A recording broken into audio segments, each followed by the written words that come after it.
Welcome to While We Were Distracted, the podcast where we explore topics that often get overshadowed in the rush of daily life. Imagine just sitting on your couch, completely medicine-free. Right. And across the room, a doctor just turns a dial on this small radio transmitter. Okay. An invisible wave washes over you, and instantly the cells deep inside your pancreas just, start manufacturing their own insulin. Wow. Like no pills, no needles, just remote-controlled human biology. Which, it sounds completely like science fiction. But that scenario is actually the foundational goal of the granted patent sitting right in front of us today.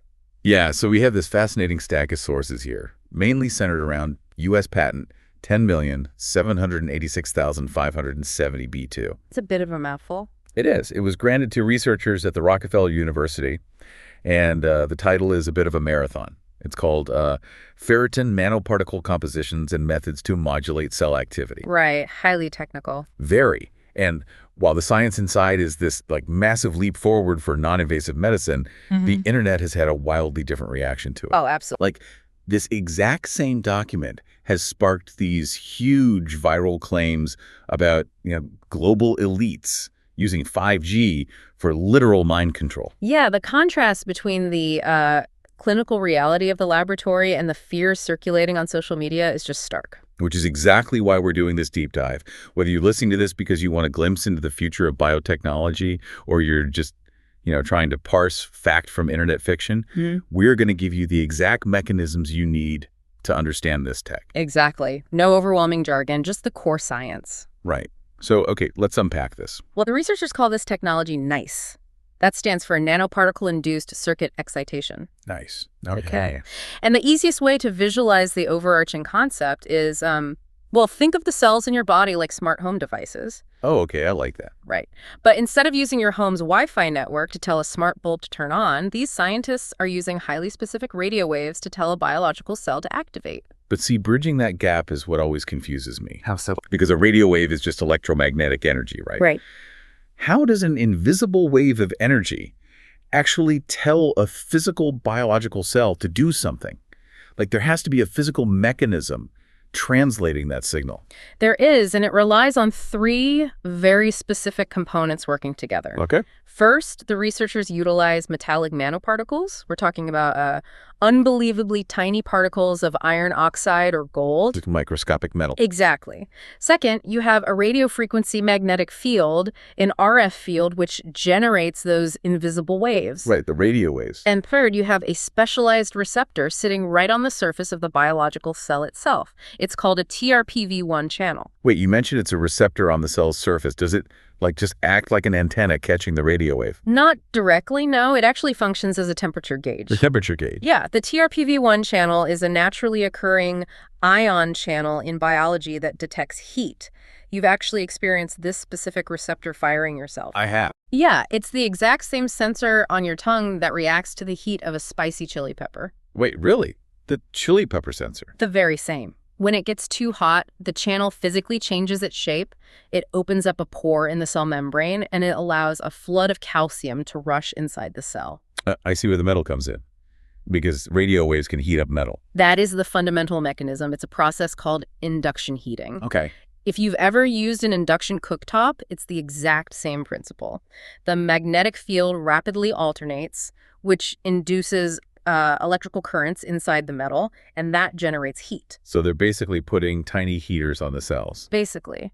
The researchers realized that if they could attach microscopic metallic nanoparticles directly to these TRPV1 channels, they could use an external radio wave to heat the metal just enough to trick the channel. To trick it into thinking it's burning. Exactly. Trick it into thinking it was experiencing a physical burn. So the channel feels the heat from the tiny metal particle, opens up, and lets all this calcium flood into the cell.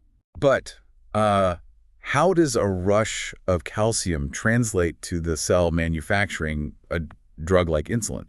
What's the actual link there? Well, in biology, a sudden massive influx of calcium acts like a domino effect.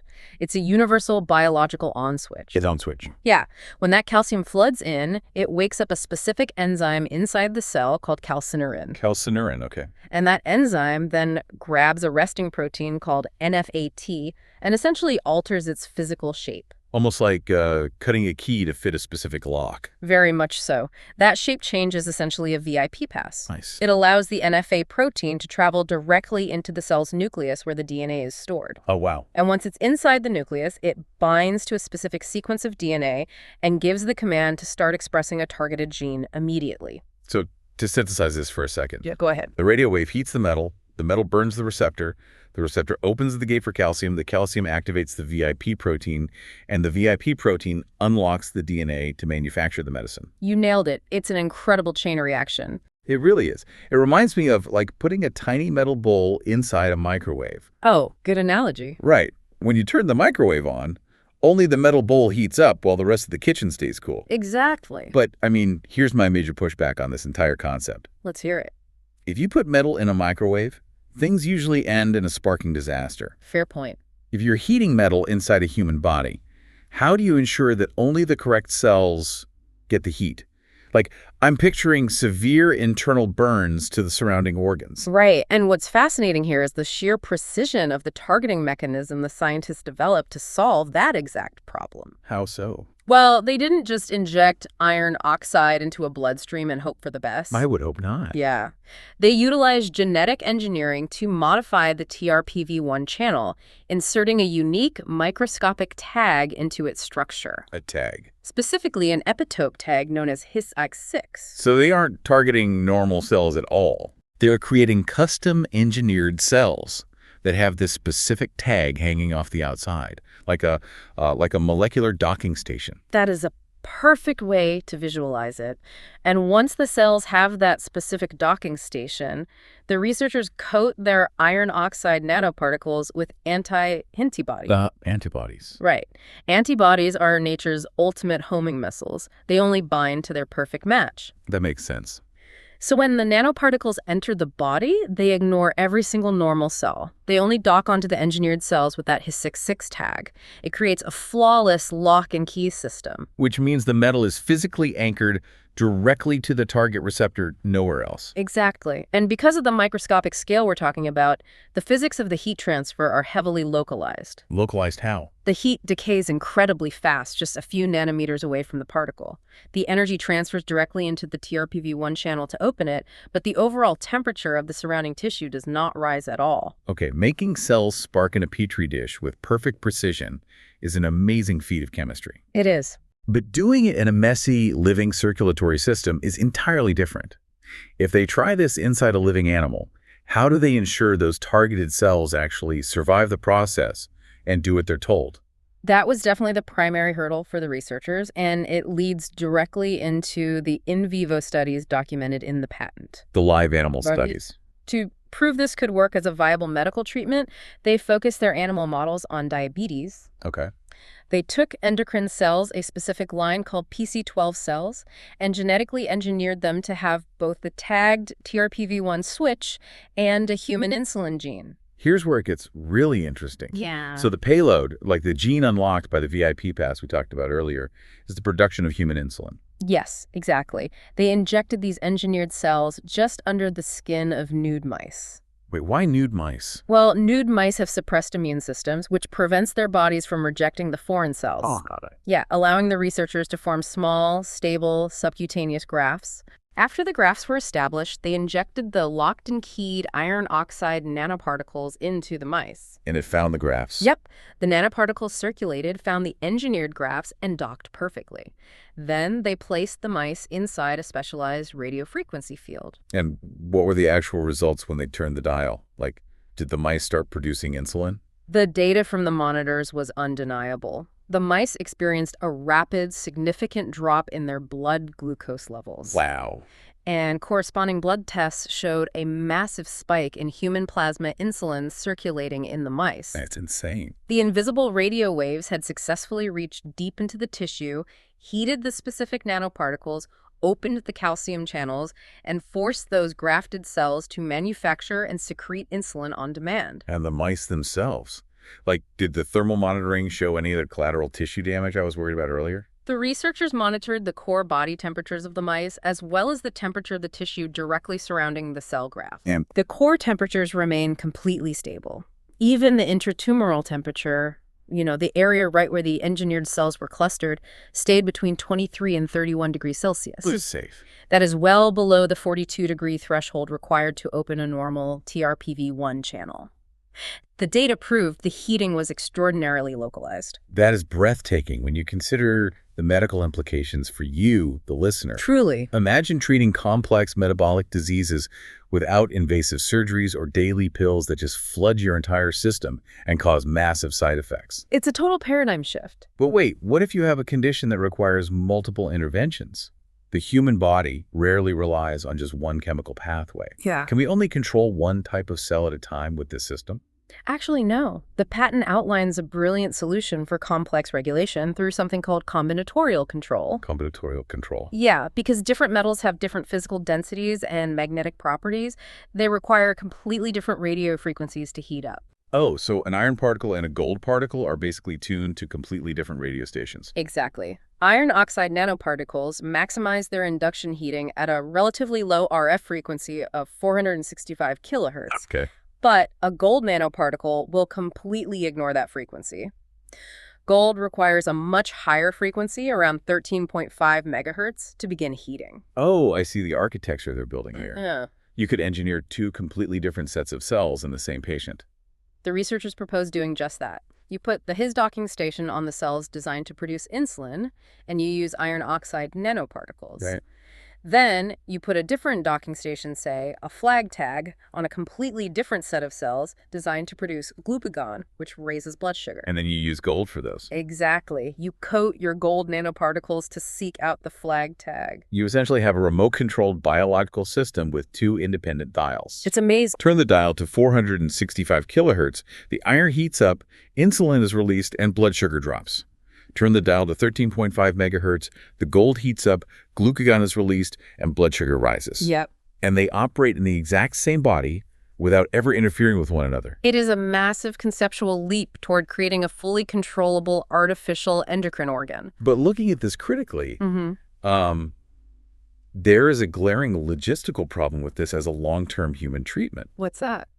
Having to constantly inject metallic nanoparticles into a patient's bloodstream just seems incredibly tedious. It does. I mean, the body clears foreign debris eventually, meaning you would need constant top-ups of iron or gold just to keep the remote control working, right? Did the researchers find a way around the need for endless injections? They did, and it is arguably the most elegant molecular engineering detailed in the entire document. Really? The researchers recognized that relying on external metal injections was a severe limiting factor.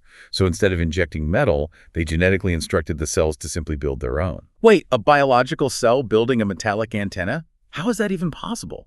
They turned to a naturally occurring human protein called ferritin. Ferritin. Yeah, ferritin's normal job in your body is to scavenge trace amounts of iron from your bloodstream and store it safely to prevent iron toxicity. Okay. The researchers took the genetic code for ferritin and tweaked it. They created a fusion protein by taking a ferritin light chain and connecting it to a ferritin heavy chain using a highly flexible genetic linker. What does forcing those chains together with a flexible linker actually achieve? It physically forces these customized ferritin proteins to clump together in a highly structured, dense formation. Oh, I see. This genetically engineered cell essentially becomes a microscopic iron mine. A microscopic iron mine. That is wild. It constantly scavenges iron from the body's natural blood supply and forges it into dense magnetic aggregates right at the cell membrane, physically attached to the TRPV1 channel. Okay, if we connect this to the bigger picture, the clinical magnitude of a cell mining its own iron is just staggering. It really is. It means you wouldn't need a single nanoparticle injection. You could take a patient's own stem cells, like induced pluripotent stem cells, engineer them in a lab to have both the TRPV1 switch and the ferritin iron mining instructions, and then graft them back into the patient. The patient's body would never reject the tissue because it's made of their own cells. Right. And because those cells will naturally and continuously pull iron from the blood to maintain their own magnetic receivers, the system is entirely self-sustaining. Unbelievable. The researchers have essentially outlined the creation of a permanent biological smart grid inside a patient that will respond to external radio waves Indefinitely. A permanent biological smart grid. That phrase is the perfect pivot point for our discussion. I think so too. Because when you read this patent, you see clinical phrases like remote control of cell function or neuronal activation. Right. To a biologist looking at the data, that represents curing diabetes or treating Parkinson's. But outside the laboratory, that exact same language was interpreted as a literal dystopian nightmare. Technical patents are written in cold, absolute language. When that kind of definitive terminology regarding human biology intersects with internet culture, the narratives can ignite rapidly. Yeah. And we promised we would look at the viral backlash to this patent. And to be completely clear with you, the listener, our objective here is not to validate the conspiracy theories, nor is it to mock the people sharing them. Exactly. We are simply taking the claims going viral on social media and neutrally comparing them to the actual text published by the Rockefeller University. Which is the most objective way to analyze the situation. What are the specific claims gaining traction online? Well, there is a massive viral social media post from an account called @SternDrewCrypto that calls for people to join the resistance. Yep. The post states, they can remotely control your cells with 5G and mRNA jabs. Rockefeller U.S. patent confirms it. Radio frequency waves known as 5G technology are being used to stimulate those injected nanoparticles from mRNA-based systems in the body. This enables remote management of cellular functions to control human behavior, hormones, and cells with a single signal. Wow. Yeah, it frames the entire patent as proof of global elites building a system to control human actions remotely. It is a narrative that taps into very real anxieties about bodily autonomy and, the rapid pace of biotechnology. So what does this all mean? When we hold that viral post up against the 50 pages of patent, 10,786,570 B2, where do the internet claims overlap with the science, and where do they completely diverge? Let's start with the overlaps, because the social media post is absolutely lifting direct concepts from the text. It is. Yeah. The patent does explicitly cover the remote regulation of cell activity. It explicitly covers the remote regulation of hormones, as demonstrated by the insulin and glucagon experiments. And most surprisingly to many people, the patent does extensively discuss modifying human behavior. I have to admit, when I first read the outline for this deep dive, I thought behavior modification was purely an internet invention. I assumed this was strictly for physiological ailments like diabetes. The medical applications go far beyond the pancreas. In the sections discussing the in vivo applications, the researchers explicitly outline plans to modify reward and feeding behaviors. Wait, really? Yeah. They detail how the NICE technology can target specific neural populations deep in the brain, specifically dopamine neurons, AGRUP neurons, and POMC neurons in the hypothalamus. Okay, for those of us who aren't neuroscientists, what do those specific brain regions control? Well, AGRUP neurons are the biological switches that stimulate severe appetite. POMC neurons do the exact opposite. They inhibit appetite and signal that you are full. Okay, and the dopamine ones? Dopamine neurons are the fundamental core of the brain's reward and pleasure pathways. The patent details how a doctor could remotely trigger these specific neurons to control exactly when an animal eats or to artificially trigger a powerful reward response. That's intense. The medical goal is to treat severe eating disorders, obesity, or addiction pathways. But when the social media post claims the technology can be used to control human behavior, hormones, and cells, they are objectively quoting the patent's stated capabilities. So the what of the internet post is largely aligned with the document. The patent does describe the remote control of behavior and hormones. Yes. But the how is where things take a sharp turn, because the viral post points the finger entirely at 5G telecommunications networks and mRNA vaccines acting as the delivery system. Right. And the mechanism of delivery and activation is where the online narrative heavily diverges from the physics detailed in the patent. Let's break that down. First, the patent never mentions mRNA technology. The genetic modifications to the TRPV1 channel and the ferritin proteins rely on viral vectors, electroporation, or the stem cell grafting we discussed. And no mRNA at all. None. But the most glaring technical disconnect is the physics of the radio waves themselves. 5G simply cannot do what the patent requires. Why does 5G fail here? If it's all just invisible radio frequency, why couldn't a cell tower trigger the nanoparticles? It comes down to the physics of frequency and biological tissue penetration. Okay. 5G cellular networks operate at incredibly high frequencies, generally sitting in the gigahertz range. Gigahertz, right? These high-frequency waves oscillate so quickly that they are excellent at carrying massive amounts of dense data to your smartphone. Right. However, because they oscillate so fast, they have terrible tissue penetration. They mostly bounce off the skin, or they are immediately absorbed by the water molecules in the very outer layers of your epidermis. Which is exactly why telecom companies have to build so many 5G towers so close together in a city. The signal struggles to penetrate solid objects. Precisely. The NICE technology is specifically engineered to avoid that problem. It relies on low-frequency and medium-frequency radio waves. Like we said earlier. Right, remember they use 465 kilohertz for iron oxide and 13.5 megahertz for gold. Yeah. The researchers chose these lower frequencies specifically because they pass entirely through biological tissue without being absorbed by water. So the low frequency slips right past the water molecules until it hits the dense metal antenna. Yes.